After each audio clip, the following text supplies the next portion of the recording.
Waterworth with Waterworth's Wood Shop. Today we're going to go over differences in cabinets, door styles, different general cabinet options, countertops, kind of the whole gamut for if you're looking to buy a custom kitchen. So we're going to just touch briefly on every little different area. It should be great information for anybody, whether you're our customer or you're purchasing cabinets elsewhere. Feel free just to drop in and take a listen for all the additional information that we have here today.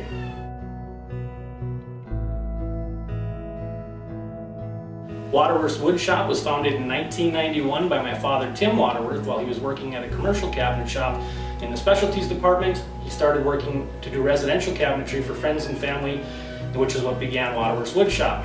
To this day now it has grown to about 30 full-time employees. We now work with large scale and small scale commercial. We do residential of any size and scope. We do apartment units, we do multifamily developments as well too. So pretty much anything cabinetry, whether you're talking efficiency apartments all the way to multi-million-dollar residential homes, we pretty much have you covered for everything.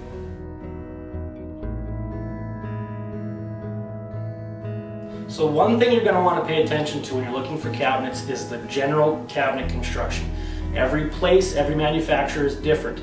I can tell you how we do it, I can touch briefly on how some others do it, but what we do is 3/4 inch cabinet construction. So for all of our cabinet boxes, we have 3/4 inch bottoms, sides, fully housed back. For our drawers, we have 3/4 inch, and we have a fully housed bottom in that as well too.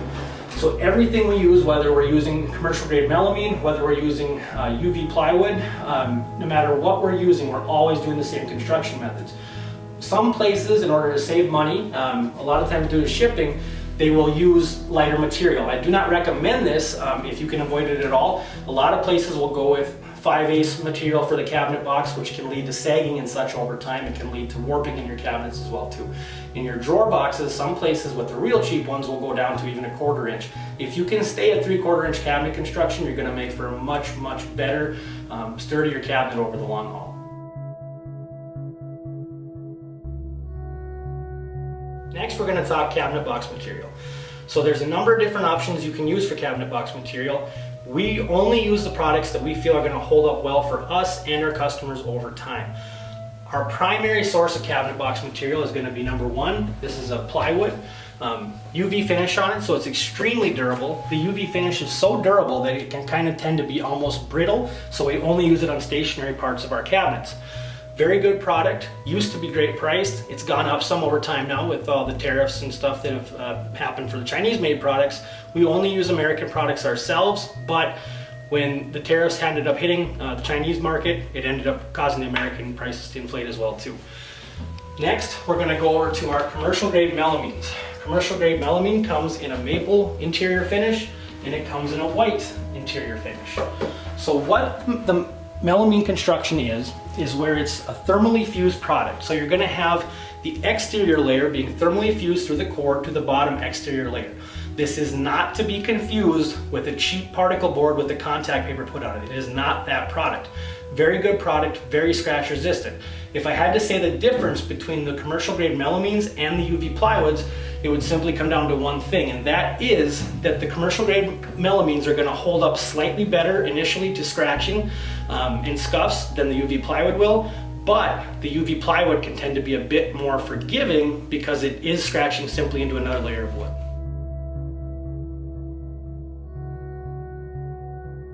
Next, we're going to talk cabinet drawers. With cabinet drawers, what we typically use is our standard dowel construction. 3/4 inch material with a fully housed drawer bottom makes for an extremely durable drawer. The biggest thing I can recommend is the 3/4 inch material. Whether you're going with that or you're going with our dovetail construction, the 3/4 inch material is huge. Most places will go with a 5/8 or even 3/8 drawer box, which makes for a much flimsier drawer that will not hold up as good. The dovetail is not necessarily a better than dowel construction. Both are very good joints. It's just to be familiar with both of them and see which one you prefer. A lot of people do like the cherry lumber, which we can incorporate on either the dovetail or the commercial dowel drawer.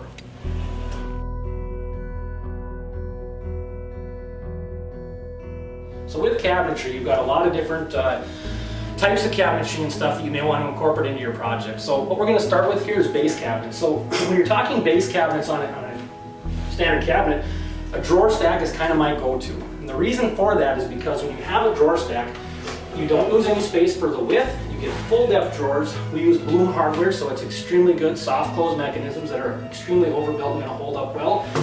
You get the soft close mechanism. The other option to go with is going to be with a standard cabinet with pullouts. Now the pullouts are fine. There's nothing wrong with going with pullouts in cabinets, but what I will say is that when you go with the pullout, 2 steps to opening it. First of all, you have to open your doors followed by the pullout, which kind of sounds like it might not take much, but when you're in a rush to send something down, it can make a difference. Also with the pullouts, you do lose a little bit of space on the width because you have to keep it inside the cabinet doors. You also do not get the full height on the drawers, so you don't get quite as user-friendly cabinet in my opinion. A few other options that we have for more of a specialty type of cabinets that are very popular are going to be spice pullouts like this. We do a lot of this fully adjustable shelving, so you can accommodate any size of spice. Vinegar bottles at the bottom is pretty common. A lot of people also put them just in a standalone cabinet by themselves for spices, which works great as well. Another option that we have here that's very common is the full extension soft close garbage can. Now we have, this one is going to be for a double garbage. Only have one in here right now, but it's a great way to use up space, get a nice full soft close mechanism on there as well too. So our standard pantry cabinet is going to entail having pullouts in the bottom portion, very heavy rated slides to store all of our stone in here for our showroom setup. In the top portion, because it doesn't gain you any accessibility, we just go typically with an adjustable shelf as opposed to the pull-out shelves. Makes for a very great storage, efficient storage for your cabinets, and it's definitely going to hold up well for you over time.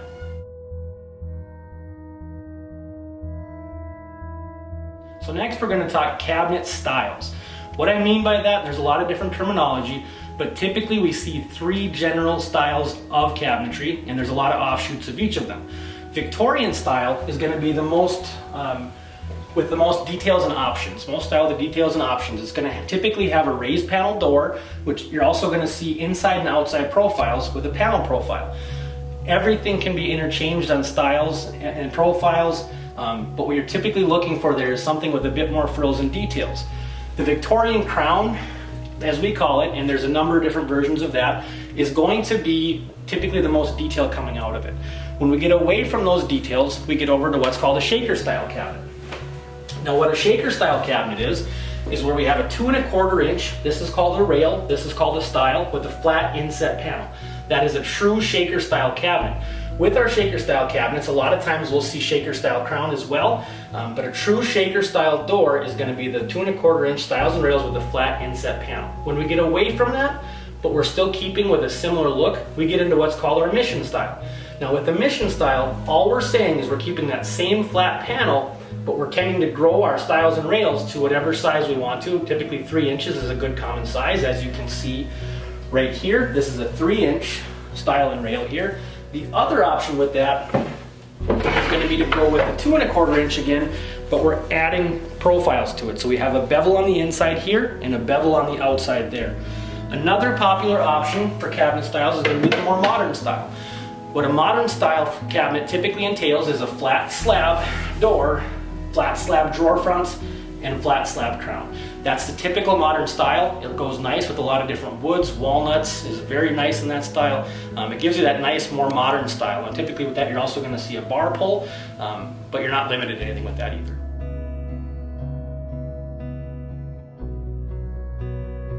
First off, we're going to talk about the shaker style door. What a shaker style door is, 2 1/4 inch rails and 2 1/4 inch stiles with a flat inset panel.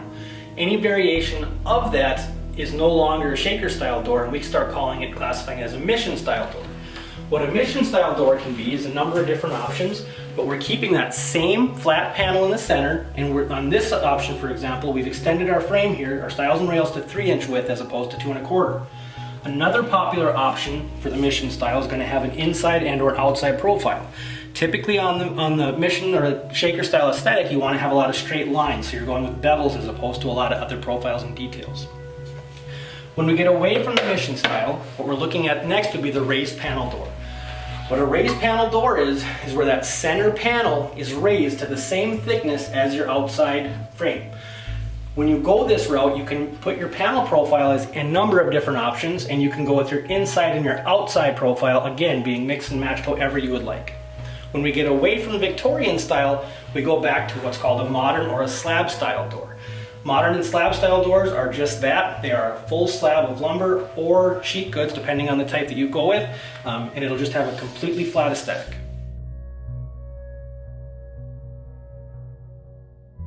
Okay, so for drawer fronts, what we're typically looking at is two main options. Regardless of the door style you've selected, the most popular option is going to be to go with a slab drawer front. Slab drawer fronts typically run horizontal grain as opposed to vertical of the door, but it goes neutral and nicely with everything. Another option for drawer fronts, if you want to get away from the slab, is to go with a 5-piece drawer front. As you can see here, this is a 5-piece drawer front, and basically what you're looking at is a miniature version of the doors.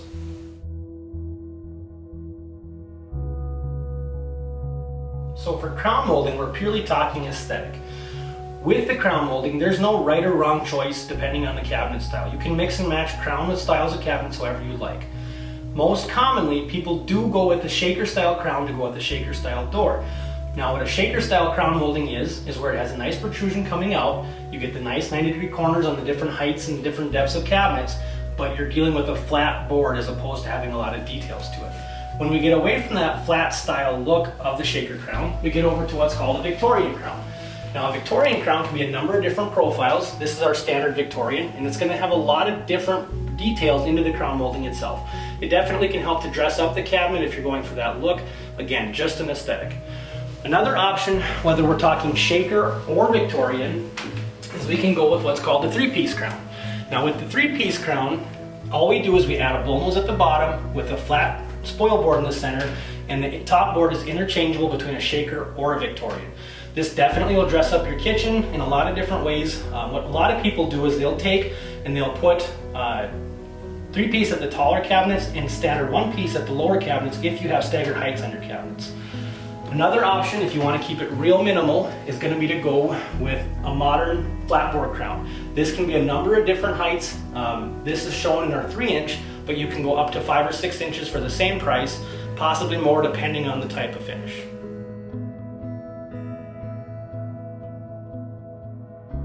Okay, next we're going to talk about wood species. So what's important when you're trying to select your wood species is what's important for you. Do you want to have a lot of character to your wood? Do you want your wood to be extremely durable? It's really just to know the difference between the species. So if you're looking for something with a lot of character, a lot of open knots, alder, knotty alder is a great selection for people. Knotty alder is unique because it has a lot of large open knots. That's because it's a very fast growing tree, so you get a lot of these mid-sized branches that make for a real neat look. Another option with the knotty woods is going to be rustic hickory. Now rustic hickory is just the opposite. It has it's a very slow growing and dense tree, so you're going to get a lot of very small knots involved with that. Very durable, very hard wood as opposed to the alder, which can be typically very soft. Knotty pine is another one that's common. Very similar characteristics to alder, except for it doesn't tend to stand up quite as nice unless you like that look. Another popular option with the knotty species is going to be the rustic walnut. Rustic walnut's a very nice looking wood, naturally dark, and you're also going to get some nice different sizes of knots involved with this. You're also going to get some different colors involved with it, almost like a calico, very similar to the hickory but opposite. So you're going to get a lot of light to dark built into it, which gives it a very nice, neat look. So when we get away from the knotty woods, what we end up going with then is more of the petite grained, more hardwood options. Now what we're going to end up with a lot of times is going to be like a maple, a cherry. We do a lot of others as well too. Oak is very popular still. We're doing a lot of different species that have that look. When you get to this point again, you're really looking just at what you like. Most custom shops can make most species look however you want it to, with the exception of changing the grain. So really you're just finding a wood that you feel is suitable and durable. Cherry ends up being a very popular option because it does stain up extremely well. A lot of people think that cherry has to be burgundy-ish color. That is not true in any facet. What we're looking to do with the cherry is you're going to get a nice grain, but you do see some character into it, but it's not anything like you're going to see with most of the knotty species.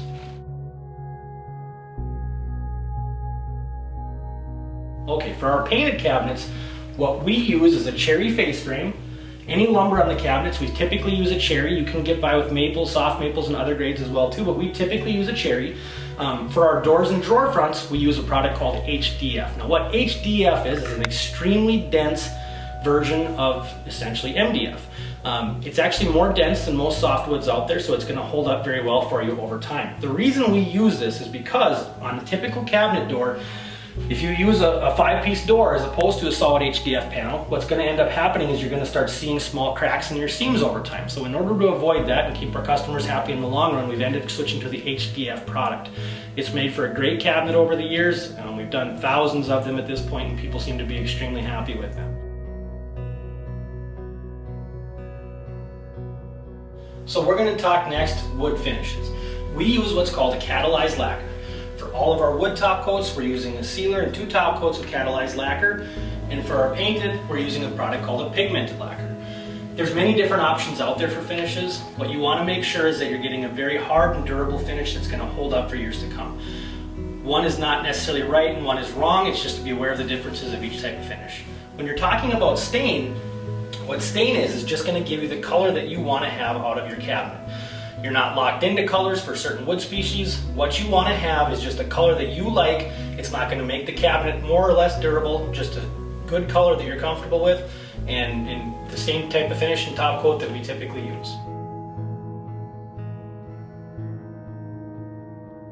So for cabinet hardware, we typically use Bloom hardware. Bloom is top of the line of the industry in our opinion. It's going to hold up very, very well.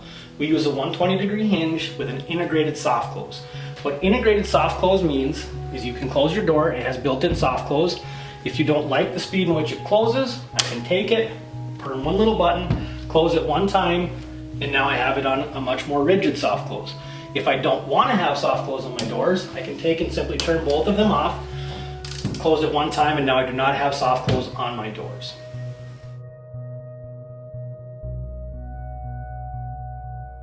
Okay, so now for the drawer slides, we always use Bloom integrated soft close full extension undermounts. What that does for you is it makes it so that you have full access to your drawers. Sometimes people will use a 7/8 drawer slide, which will make your cabinet drawer box stop about right in here. It can get to be kind of cumbersome to have to reach back into the cabinet drawer. It's nice to have that full extension. We always use Bloom. Each one is typically rated for 150 pounds, so you can literally put whatever you want to in your drawers, and it'll definitely hold up for you over time. Whether you're going with a dovetail drawer or you're going with a standard construction dowel, the hardware should be, regardless in our opinion, soft close undermount.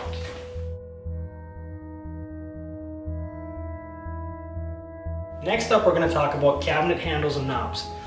The difference between the handles and knobs is pretty much just about preference. A lot of people like to go with handles vertically and handles horizontally, so you keep the same throughout. Some people prefer putting knobs on either the doors or the drawer fronts. It really comes down to just a simple preference. The only thing to watch out for is the quality of them. If you stick to the major brands, you'll be perfectly fine. What you're going to want to pick out after that is style. What I really like to push on people is to tell them to go with something that has a good protrusion. You're going to be much happier with that over time. What I mean by protrusion is just a good space for you to grab a hold with. It ends up making for a much better cabinet over time. What we offer is everything from Amarok to hickory to velvet keeler and pretty much everything in between. There's a lot of price variation between certain brands. There's some quality, but we only sell what we feel is going to be a good quality handle and knob.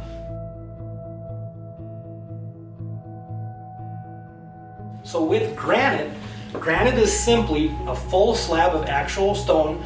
More often than not, it actually is granite, but sometimes you can get some quartz slabs as well. But what granite is going to be typically just an actual slab of standard stone cut and polished to fit your countertops.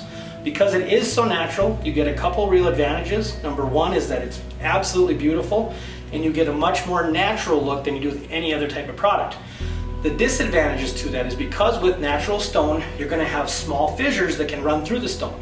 What that means is you have to seal the product. Now, a lot of places will tell you the factory seal is so good now that you do not have to seal it. I would tend to be leery about that simply because their factory warranty probably runs out after 2 or 3 years, and polishing is not that hard of a thing to do. So when you're polishing granite, all you have to do is take on and simply basically wash your countertops with the product to polish that's going to basically seal your countertops for you.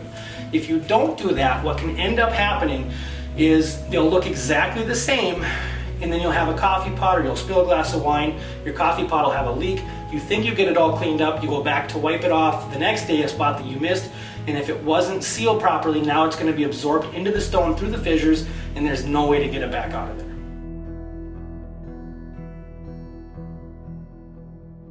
Next, we're going to talk about laminate. Laminate has come a long way over the last 20-30 years. It's gotten to be now where it's a very durable product, a very scratch-resistant product. I would tend to say it's actually harder than a lot of your quartz, granites, and solid surfaces. The only problem with it is that the laminate is super, super thin. So if you do get a cut or a gouge, it's going to be very hard to do anything with. So that's probably the only real drawback. One thing that's more nice about modern laminate now, laminate always used to look like it was the same small pattern repeated again and again. So this half of the sample would match this half of the sample. Now, with the more modern laminates, we're making the entire thing out of a 5x12 sheet. So it starts out with a picture of an item about 5x12 and it comes off as a 5x12 sheet. What that means for the user is what you see right in here on the countertop, you will not find again on the rest of the countertop. So it becomes looking much more like a natural pattern. Also, what's a huge advantage to laminate now than what it didn't used to be is the applied edges. The applied edges are fine. There's nothing wrong with an applied edge. There's nothing fantastic about applied edge, except for it gives you a much better chance to get a much better countertop. What the applied edge does to you is it gets you away from post form tops, so you do not have a 45-degree miter in the corner of your countertop, which is probably the worst thing about a laminate countertop, a post form laminate countertop, is having that seam there. So with the applied edge, we can get away from that seam. The applied edges come in a bevel or a crescent, or you can go with a square self edge.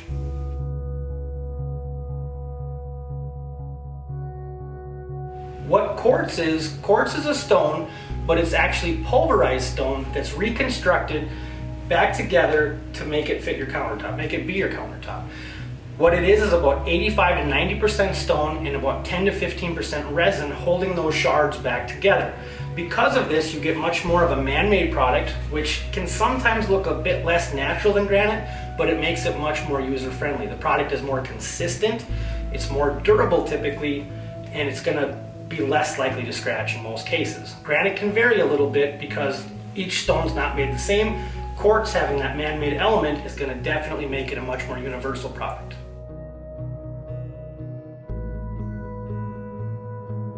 So what solid surface is, just like with quartz, how you had pulverized stone reconstructed back together with the resin, solid surface has the entire product itself being made out of that resin. So there's numerous different colors and styles, and it's a very unique product. What makes it so unique is that while quartz, granite, and even laminates will wear down over time, solid surface will tend to wear up. If you think about it like an onion, the outer layer being the softest, and the more you get to the core of the product, the harder the product actually becomes. So what that means for you with wearing up and being a wearable surface is that 5 years from your purchase, quartz and granite 5 years from now may start to have some scratches and scuffs you cannot do much with. With your solid surface, it's going to continue to look a little bit better each day. I can attest to this myself, having solid surface in my home and granite and quartz.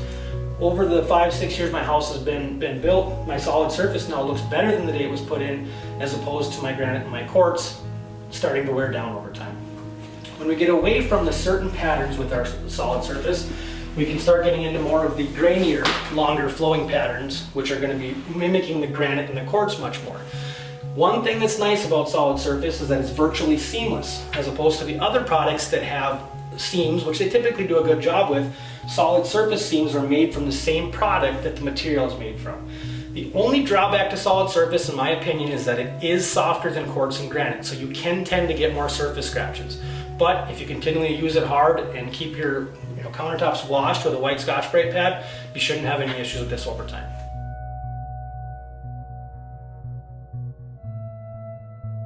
Next, we're going to talk about sinks. Sinks in the kitchen have so many different styles and options and choices at this point. What you want to find with it is a good quality sink that you like the aesthetic of, but it's going to last you for a long time. If you're going with stainless steel, I recommend 18 or even better, a 16 gauge steel. The thicker the sink, typically the better it's going to hold up for you, the less tinny sound it's going to have when you're pouring water into it as well. With stone, most of the stones are fine. Just find a good manufacturer that you like. We typically use Lexicon quartz, very good quality sink. With quartz sinks, you're going to find, I should say, that with quartz sinks, it's not going to scratch for you, but It will look like scratches sometimes. It's not going to stain for you, but it may look like stains sometimes. All of that will come out with some hard elbow grease with the scrubbing rag, but sometimes that's not the funnest thing to do. Darker colors tend to show a little bit less. Stainless steel is much more forgiving in that sense. You're not going to have to deal too much with that. However, if you do get a scratch or a gouge in stainless steel, becomes very hard to get out of there. The different style options are undermounted, surface mounted, front apron. For bathrooms, you have vessel as well. We won't get into that today. But with your stainless steel undermounted, stone, solid surface, no issue whatsoever.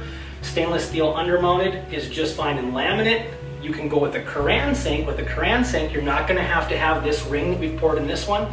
The ring does make it so that you can use any kind of sink undermounted into laminate, so you're not locked into Koran, so it is always an option. A lot of people are not crazy about the look of the ring in the sink, so it's not quite as popular of an option, but it does make every sink possible. Front apron sinks are also very nice. That's what a lot of people refer to as a farmhouse style sink. That's where the front apron is exposed. Now with that, you can go with any kind of material. Again, they have them available in porcelain, they have them available in stainless, they have them available in stone as well too. So again, with laminate undermount, with those you may have to use a ring, but other than that, they do have surface mounts, so you can avoid that as well.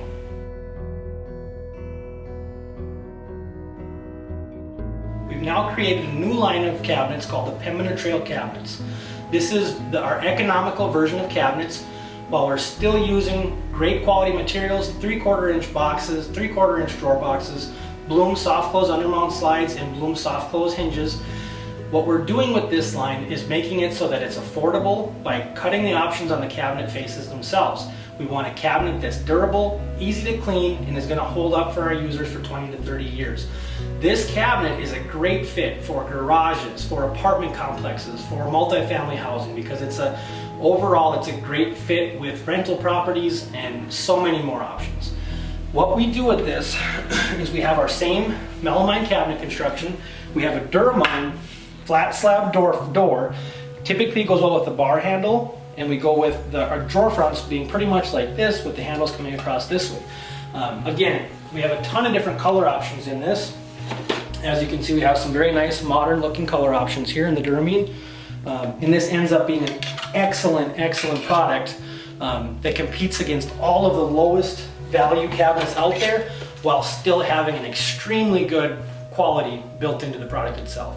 We're able this way to compete with the cheapest cabinets out there while still having quality materials, very user friendly. It's going to hold up excellent for you guys over time.